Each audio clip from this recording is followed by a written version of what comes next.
In this episode, I am sharing with you a few projects that are very budget-minded that helped move us along in our continued journey of creating the most ideal outdoor sanctuary. And these projects just kind of happen one after another.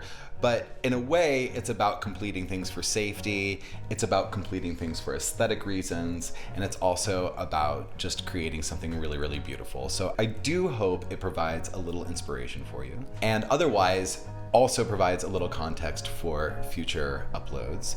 And if you like and subscribe to Cade Made, you will be notified of when those uploads go live. So I hope you enjoy this. Thank you very much for watching, and let us begin. In a previous episode, I shared with you how I took apart and reconfigured the layout for the back deck off of our kitchen. And I basically made several improvements which not only beautified, but also made it a better space. But one thing that was lacking was the safety of railings on it. So I definitely needed to complete that. Additionally, last year, you may remember I converted our single car garage from the 1920s into a screened-in outdoor living space, which we use all the time and is wonderful, but it lacks privacy. And so that needed to be addressed. Finally, I also created this concrete sphere fountainhead, which was wonderful and has been great, except for the fact that it's sitting above the water, not integrated the scene, so I needed to fix that as well.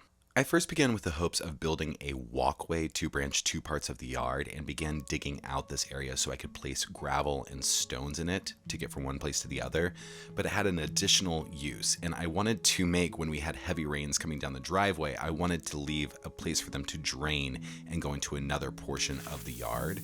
So I created this, what I call an arroyo, a usually dry bed of gravel, stones, and sand that is wet occasionally, and it would go sort of further down and into this berm that I'm creating, just using some cheap stones and pea gravel. You like the new garden, kitty? Chomping on some grass, Fargo? Yeah? Doing some grass chomping? Kitty, kitty, kitty, kitty, kitty. Oh, you got a little... Oh, he's giving a pee. He is marking the...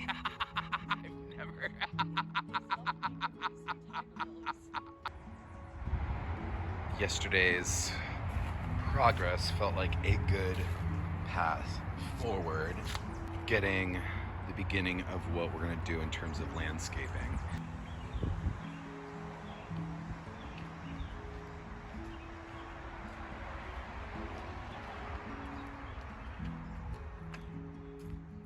This chain link fence continued all the way down to where I'm building that berm, and I'd already taken out that portion of the fence.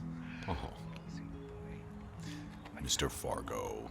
And I decided to just take the whole thing down and make the driveway a little wider, but it was kind of an event because that fence was really, really, really in the ground and had been there for a pretty long time, but it just sincerely didn't really mean much to us. This is a big boy. I'm going to use this to hopefully excavate this entire area out and hopefully find some stones to use on the garden walls in the fire pit area. I wore myself out. I was unable to stand, I think. Look at all I got done though. Which means I am gonna finish this up today, I think. Not filling it in, but getting it excavated, and it's not fun work, but it's rewarding work. And so carrying on, all of these stones were in the ground. Do you see all this? It was in there, and I extracted those. I'm gonna use those. And here you can see I'm using the soil that I'm taking out of the driveway space and using that same soil to build the berm up around the portion of the yard that I'm currently landscaping. And the soil was miraculously good. And then this is an area at the front of our driveway towards the front of the property, which I'm using all of the rocks I extracted from underneath the soil to make an additional pathway for us to go from sidewalk to sidewalk and yard to yard.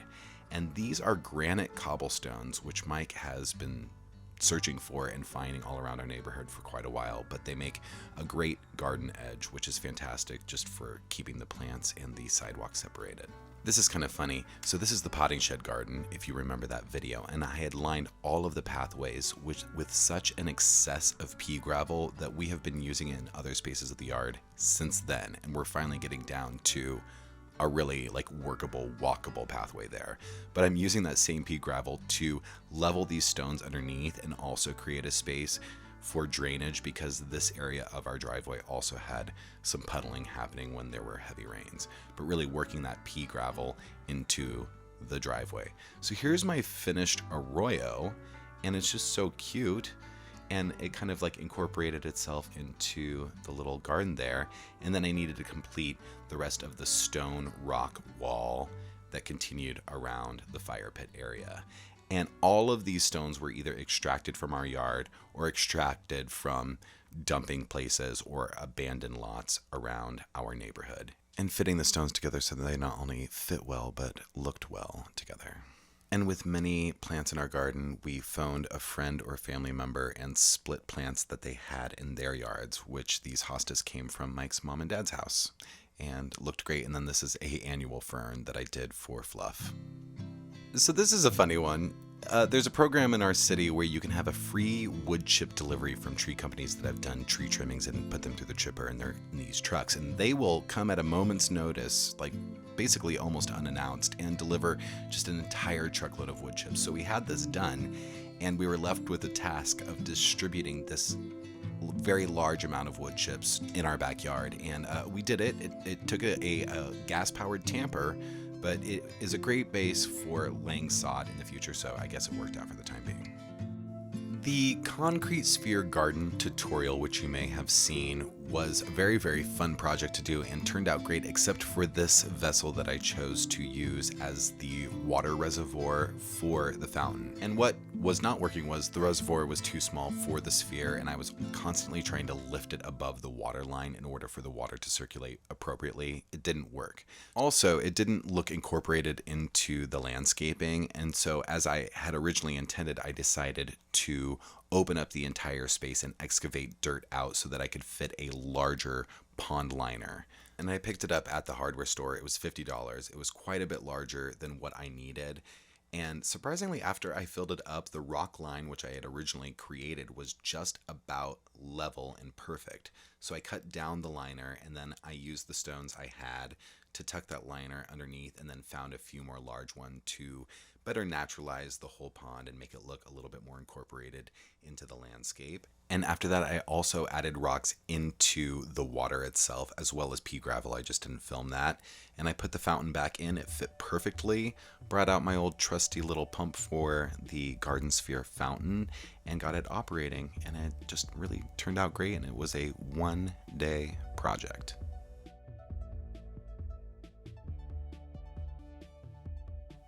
I definitely think it's important sometimes to accept a project as finished for the moment, and then over time and just living with that project, reassessing what would be the best solution for the future, and just giving space and time so that you can come up with the most ideal design or idea for any given project. But this really just completed this one for me.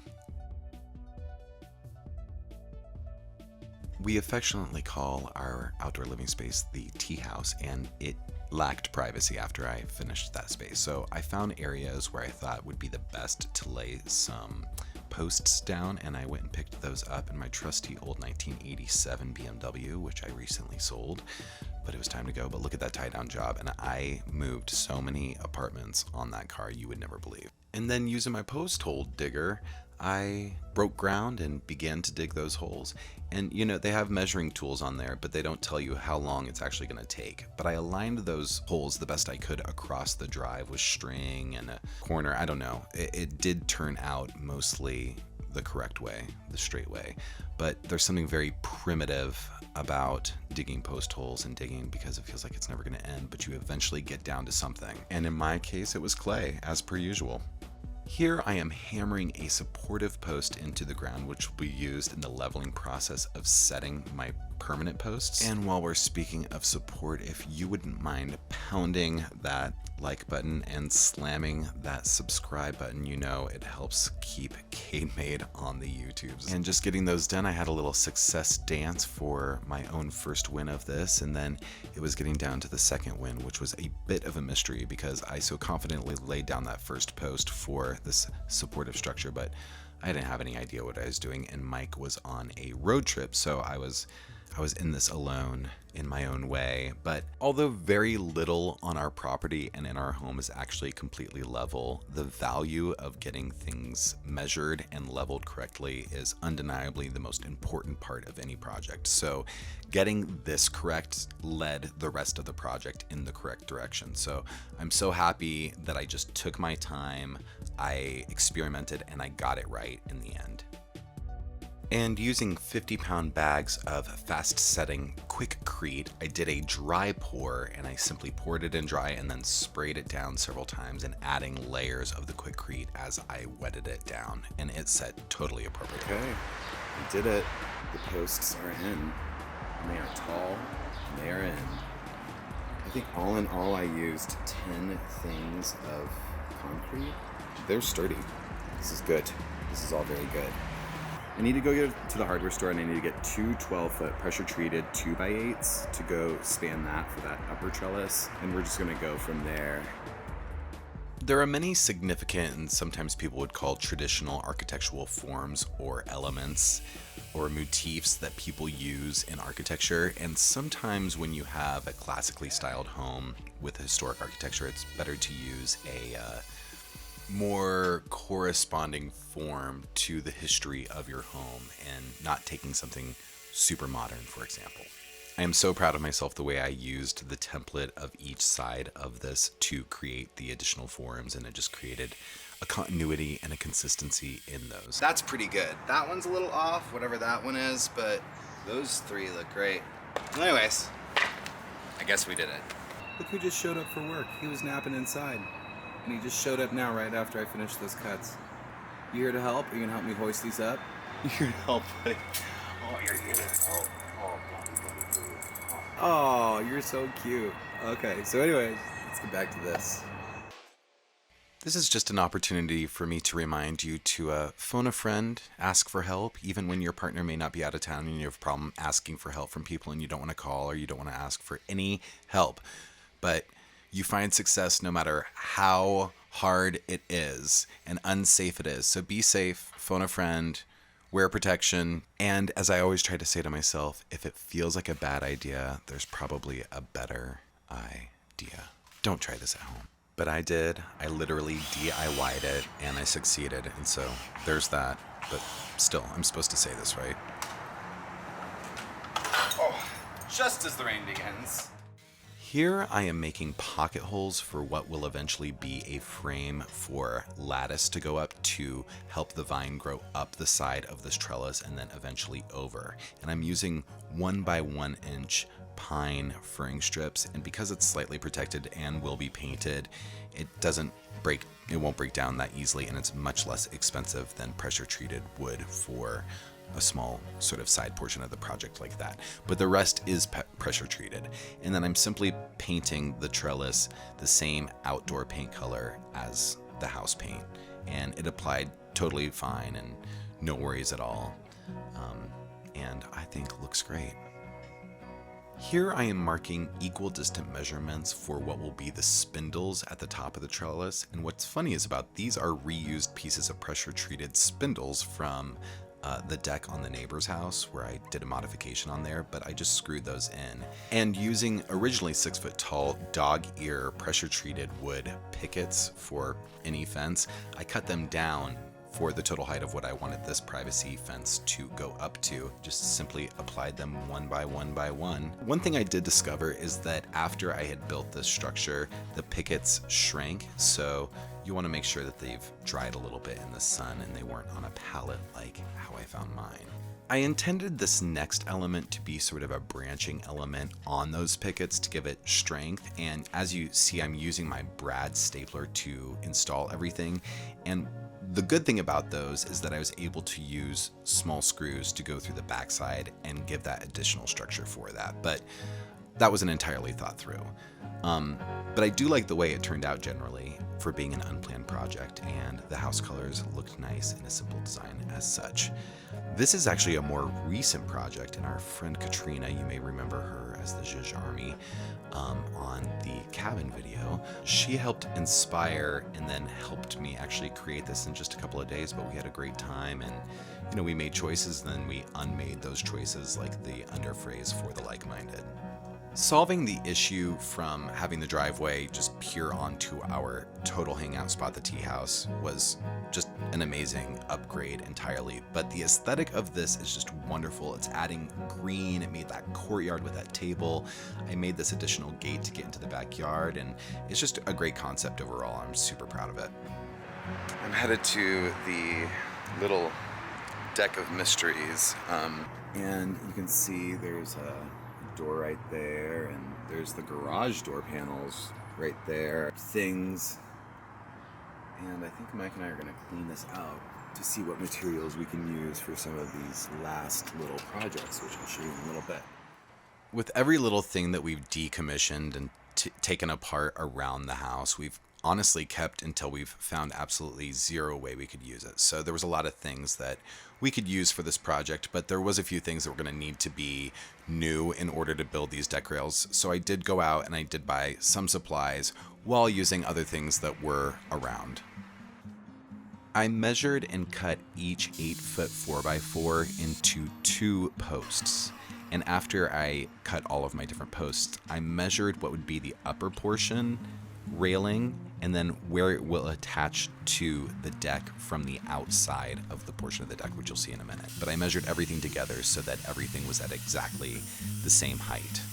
And I'm not entirely certain that the way that I did this next portion by partially cutting each cut that I needed to make, knocking that out and then chiseling out the area is the most efficient, but I didn't have to pull out another tool for this job.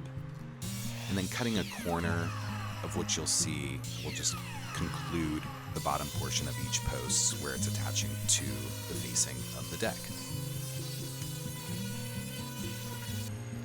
In the previous episode where I renegotiated the layout of this deck, I put together these steps, and I'm simply taking them apart again so that I can make them a little bit wider and then also incorporate the deck around these deck rails and make it so I can connect the other side's rail for a rail going down the stairs. That green painted board is actually a painted fascia board, and then underneath that is a 2x12, so there's a lot of support underneath for those 4.5-inch long outdoor screws to go through to hold those deck rails in. Here I am ripping one of my dog ear pickets down to create a thinner rail in between a wide one, just to create an alternating pattern for my horizontal railings, which are a little bit more of a arts and crafts meets modern. I was trying to mimic this green and green design, but it really just came out a little bit more arcade and made. This honestly is the lift garage door from the garage transformation, and I cut down the sections of the garage that I needed, and I installed them on a simple 2x4 pressure treated 2x4 frame to create a privacy wall for our dinner deck off of our kitchen. And once again, just to hammer in the colors of our home, I used our dark and light green trim colors just to provide that continuity that we love here at Shangri-La. As one last project, I used the old stringers and added additional support onto them and rebuilt the outdoor deck stairs with pressure treated wood. Even though it took us a couple years to fully reimagine this once confusing layout deck into a fully reimagined space, which is wonderful for sharing dinners with in the evenings, and is just overall a great aesthetically pleasing addition onto the backside of our house. We didn't remove everything and start again. We simply just reimagined what was there into something that it is now, and it's truly just perfect for what we need it for the time being. Thank you so much for watching, and if you'd like to see my future uploads where I'll be showing you more views and projects from our life, please do like and subscribe. Oh, and hit the notification bell so when you know that the next episode is up.